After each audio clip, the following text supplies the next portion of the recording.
Hello বন্ধুরা, মোহনার দিকের আরও একটি নতুন ব্লগে তোমাদেরকে অনেক অনেক স্বাগত।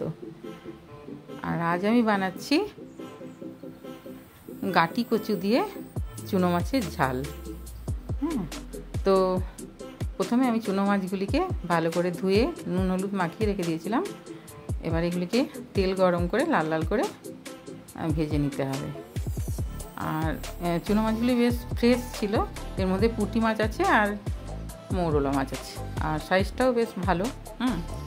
তো এগুলিকে লাল লাল করে ভেজে নিতে হবে।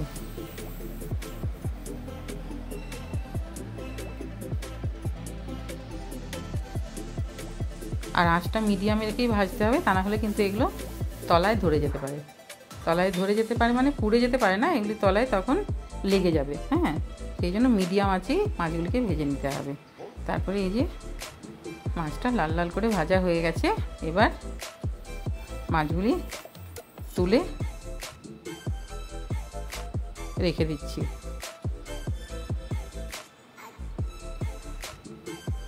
তারপর ওই তেলের মধ্যেই দিয়ে দিয়েছি পেঁয়াজ কুচি, আর পেঁয়াজ কুচিটা একটুখানি লাল লাল হয়ে গেলে তারপর এর মধ্যে দেব যে কচুগুলি আমি কেটে রেখেছি। কচুগুলি ছোট ছোট করেই টুকরো করে রেখেছি। তো সেইগুলি দিয়ে দিচ্ছি।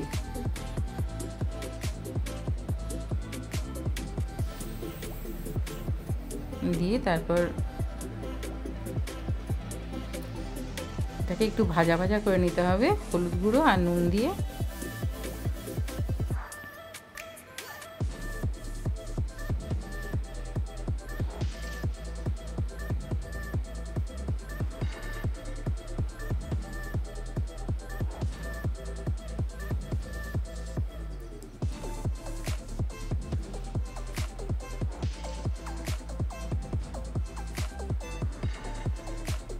এটা একটু আঁচটা একটু মিডিয়ামে রেখেই ভাজতে হবে, খুব বেশি আঁচে এগুলি ভাজা যাবে না, তাহলে এগুলো মানে সেদ্ধ হবে না। তো এই যে দেখো লাল লাল করে ভাজা হয়ে গেছে।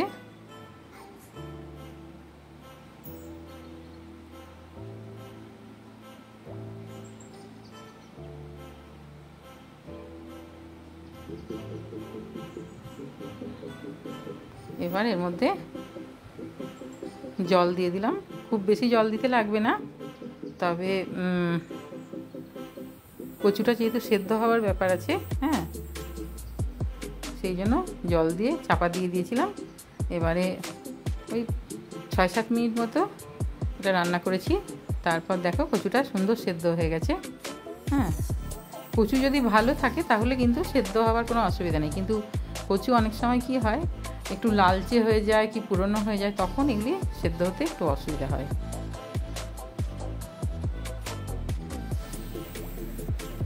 তারপরে এই যে চুনো মাছগুলি ভেজে তুলে রেখেছিলাম সেগুলি দিয়ে দিলাম।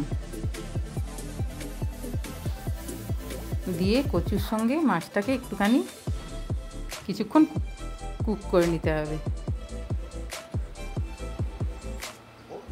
তারপর যে সাদা সর্ষে আর কালো সর্ষে যেটা বেটে রেখেছিলাম সেটা আমি ছেঁকে জলটা দিয়ে দিলাম। সর্ষের খোসাটা আমি দিই না তরকারিতে। এবারে সর্ষের জলটা দিয়ে তারপরে 2-3 মিনিট মতো রান্না করে নিতে হবে।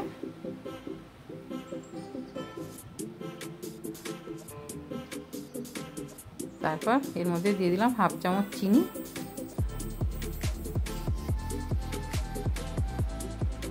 আর এটা প্রায় হয়ে এসছে। যে জলটা আছে সেটা নামানোর পর কিন্তু টেনেই যাবে। তো এবারে আমি এর মধ্যে দিয়ে দিলাম কাঁচা লঙ্কা কুচি,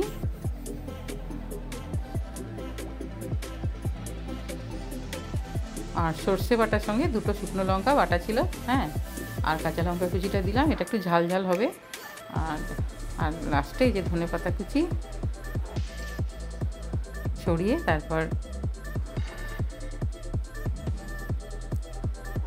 গ্যাস অফ করে দিলেই হয়ে গেল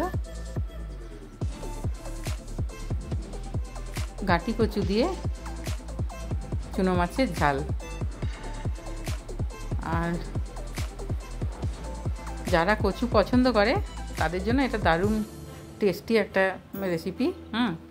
এবারে বাচ্চারা অনেক সময় কচু খায় না, তো আমাদের বাড়িতে আমি মেয়ে আমরা ভীষণই পছন্দ করি। তো এই যে হয়ে গেছে আমার গাঁটি কচু দিয়ে চুনো মাছের ঝাল। আর রেসিপিটি তোমাদের যদি ভালো লাগে তাহলে অবশ্যই একটা লাইক দিয়ে দিও, আর কমেন্ট করো, আর বন্ধুদের সাথে শেয়ার করো। সবাই খুব ভালো থাকবে। দেখা হবে আরও একটি নতুন ব্লগে। বাই।